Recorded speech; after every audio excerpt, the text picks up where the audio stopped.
মহাকবি কায়কোবাদ বাংলা সাহিত্যের উজ্জ্বল নক্ষত্র। তাঁর পৈতৃক নাম মোহাম্মদ কাজেম আল কুরেশি।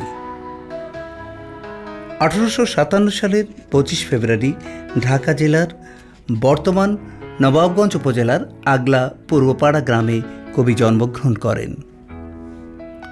কবির পিতার নাম ছিল শহমতুল্লাহ আল কুরাইশি আর মাতার নাম জরিফুন্নেসা। কবি কায়কোবাদের শৈশব কাটে গ্রামের অসাধারণ নৈসর্গিক সবুজ প্রকৃতি দেখে দেখে। গ্রামের কোল ছুঁয়ে বয়ে যাওয়া ইসামতি নদীর রূপ দেখে বিমুগ্ধ হতেন কবি। পিতার ইচ্ছায় কবির শিক্ষায় হাতেখড়ি হয়েছিল পরিবারে আরবি ও ফার্সি শিক্ষার মধ্য দিয়ে। এরপর তিনি জগন্নাথ স্কুল, প্রগোজ ও সেন্ট গ্রেগরি স্কুল এবং মুসলিম হাই স্কুলে শিক্ষালাভ করেন। বাল্যকালেই কবি তার পিতামাতাকে হারান। সংসার চালানোর দায়িত্ব আসে তার কাঁধে। সে সময় তার পক্ষে চাকরি পাওয়া একরকম দুঃসাধ্য ছিল।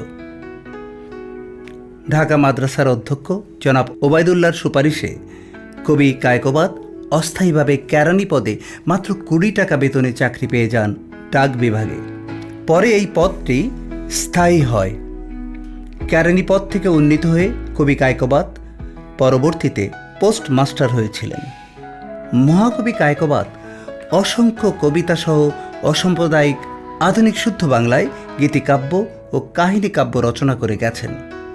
তিনি ছিলেন খাঁটি বাঙালি এবং মুসলমান। তিনি প্রথম মুসলিম মহাকবি। তাঁর রচিত মহাকাব্য মহাশ্মশান কবিকে বাংলা সাহিত্যের গৌরবময় আসনে স্থান করে দিয়েছে।